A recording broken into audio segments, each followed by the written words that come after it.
Today, we're up for a tutorial kasi maraming nagre-request na gawan ko daw ng full cover or tutorial yung multo by Cup of Joe. Nagre-recover pa ako sa sipon tsaka ubo, but pagpasensyahan nyo na lang muna, wala kayong magagawa. Oo. Tsaka, without further ado, let's go!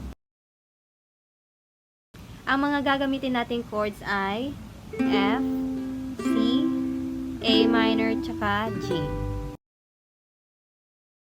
Ang first pattern natin is down, up, down, down. Down, up, down, down.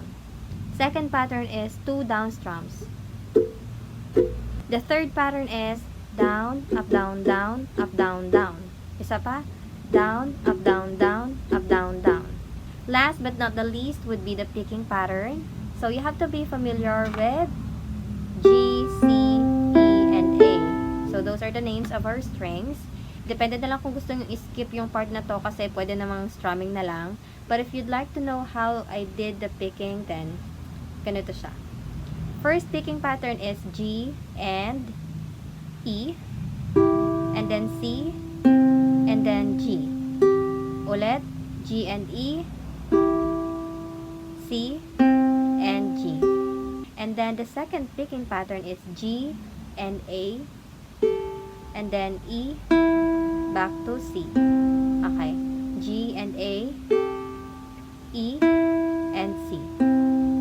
Alright. So, mag-uumpisa tayo sa pinakaunang verse and gagamitin natin yung pattern number 1, which is down, up, down, down.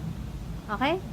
So, huminga malalim, humikit na muna, at baka sakaling namamalikmata lang,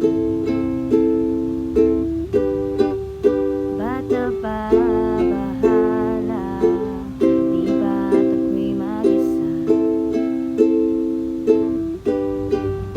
kala ko'y payapa, boses may tumatawag pa. So, ang susunod na verse, gagamitin natin ang pattern number 2, which is down, down.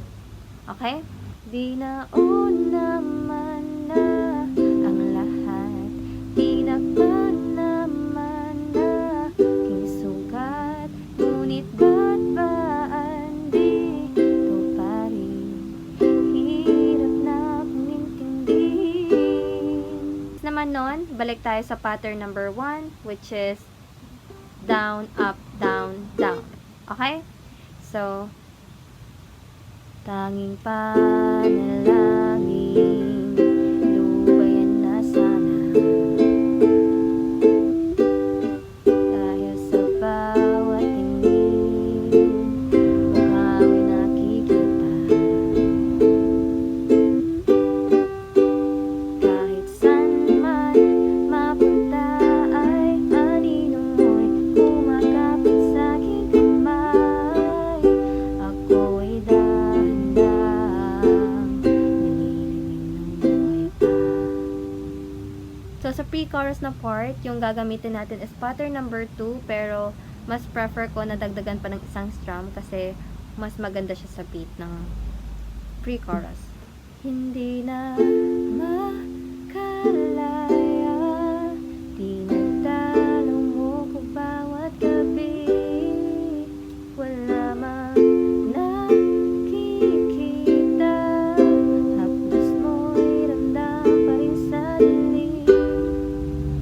Picking part na tayo guys, and kailangan sundan nyo na lang yung corresponding pattern per chord, okay? Dapat magtunog siyang ganito. F chord, C chord, A minor, and G. That's it. Kung i-apply naman siya sa kanta, hindi na nanaginip, hindi na makagising, pasindi. Maikli lang taga yung part ng picking, and balik tayo sa pattern number 2 after nun, which is pasinde na ng ilaw, not skip this part kasi tuturuan ko kayo kung anong twist yung ginawa ko doon. So, after nun, steady lang yung kamay natin sa G chord. And then, strum once. Tap this part. And then, use your thumb to make a sound. Okay? Strum, tap, tap. Strum, tap, tap.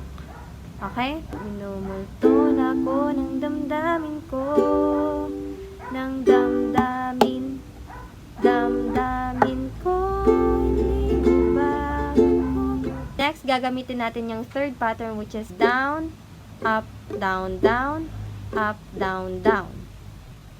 Down, up, down, down, up, down, down.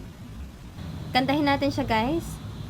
Nang damdamin ko, hindi mo ba ako linisanin? Hindi ba ba sapat pagpapahirap sa'kin? Hindi na ba mamaya pa?